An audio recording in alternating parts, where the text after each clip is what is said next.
But there's a clip here, 2 clips that we'll kind of do back to back, Nat. There's this comedian out there, if you can pull up this clip, and they basically talk about men back in the day, basically our grandparents, the 1940s, versus men now. We got volume, Jorge? Let's do it. Let's do it. Fought the Battle of Normandy, came home and worked to provide for my family. The only time I complained was when I woke up screaming in my sleep. Well, as a stay-at-home dad, I ensure that my 2 kids, Xeon and Ziblat, live in a world without boundaries. Every day, my wife gives me a to-do list and a to-not-do list.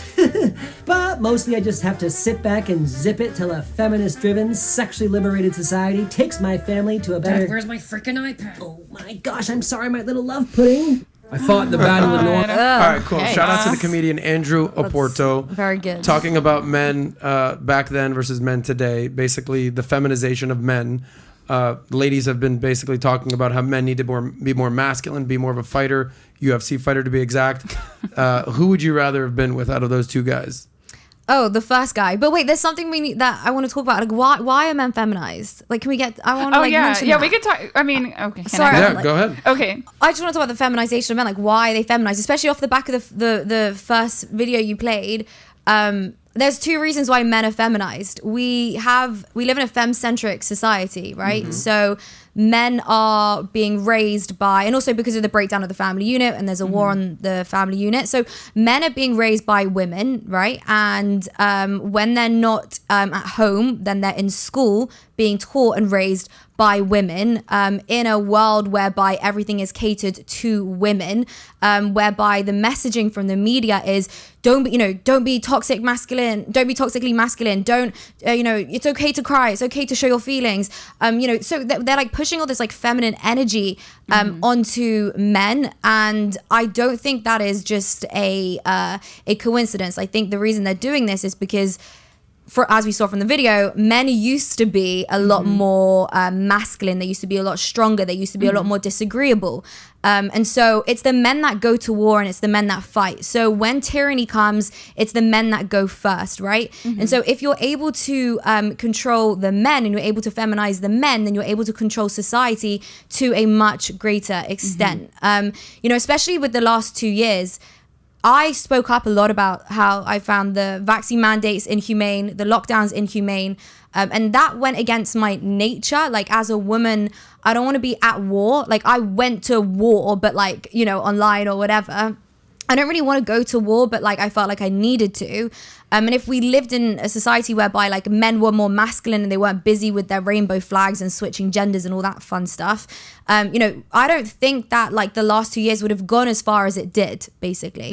If men were more masculine. So when you feminize the men, you control society better. And again, that's why we have all these femme-centric systems. So that's basically what's going on. And yes, I'd rather marry the first man, the one from the 1940s. But even then, and I won't go on, but even then, I don't think we had it right in the 1940s either. Right, and here's where I'll go with that.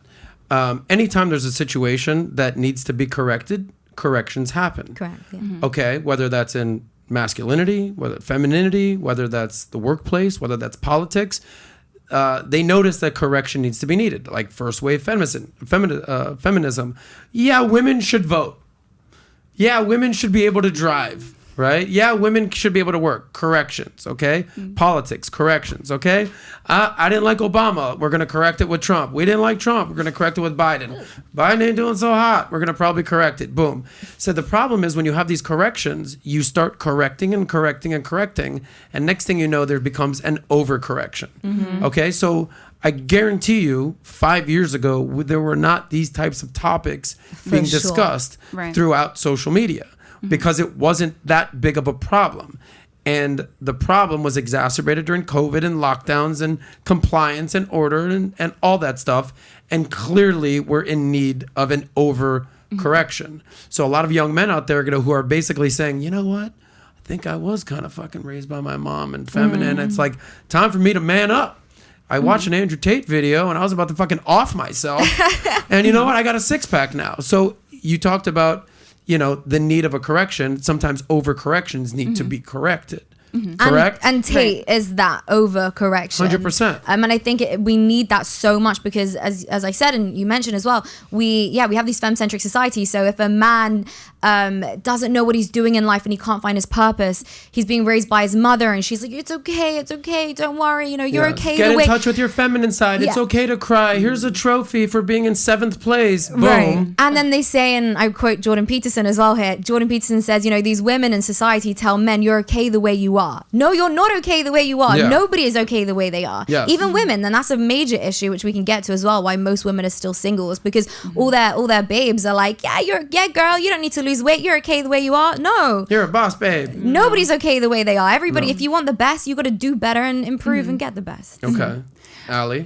Oh, I've got a lot of opinions. Spit some game, girl. Let these guys know. So many opinions. Okay, so a masculine man is a man who cannot be controlled, and that is either a danger or a benefit to society, to women, to children. But I think right now it's mostly just seen as a threat and a detriment, because had all these masculine men came out and said, hey, matter of fact, we're not going to comply with these jab mandates. Matter of fact, we're going to stop supply and shipping. Matter of fact, I will not be going to work. I think we would have seen a big and a different outcome, because to me, this global pathogen has just been an excuse for authoritarianism. Yeah. And I know that men could have stopped it if they wanted to, but I don't think that they are encouraged to operate in that capacity. I think that we need men, but we're trying to just make them wallets only, like the beta buck situation, but for a society. And I see that happen on the progressive side of things, the secular side of things, but I also see it happen on the Christian side of things too. And that's what makes me really upset, because one of the things that I've experienced, my husband is a non-believer, so he's agnostic, I think, and I'll get a lot of shame for choosing to date a man outside of the church. But if you go and you look at the church, it's a lot of feminized beta males, and that actually goes against the biblical doctrine. Yes. Men are encouraged to be men, women are encouraged to be women, but like freaking Ned Flanders on The Simpsons. Hi, yeah, neighbor. Yeah, and so me, a young fertile woman, I am Christian, but that's not the kind of guy that I want to date. And it's they're trying to convince women that they should be attracted to these more beta male types. And so a lot of young fertile Christian women are being shamed, essentially. But you can't convince me that God wanted me to marry a feminine man. I'm sorry. I don't care. I just don't think that that's reality. So that's mostly my perspective. And it seems that what's encouraged globally with this progressivism and globalism is that the only right way to be human is to be feminine. So if you like that clip, click right here to watch another. Or if you want to watch the entire Soscast, click right here.